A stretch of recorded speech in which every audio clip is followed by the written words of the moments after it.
Hi, if you want to animate Dynamic Island on the iPhone 16, then open App Store first and here use the search bar to find the top widgets application. So this app will help you to animate your Dynamic Island and this is how it looks. So simply download it and after that open. Wait a couple of seconds till it will be loading, and after this you would see on the top of the screen the animation island. So you just need to select it, and here you can choose icons which you want to add to your dynamic island.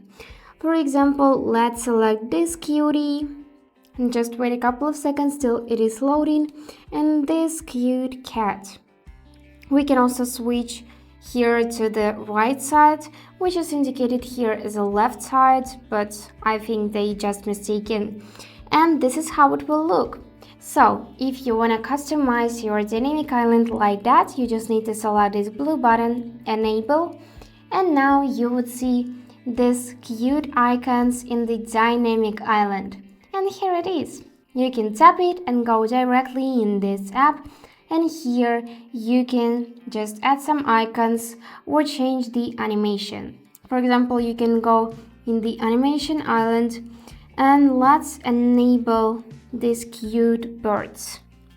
So I'm just waiting a couple of seconds and now this is how it looks. Really cute. So that's it how it works. I hope this video was helpful for you and thank you for watching.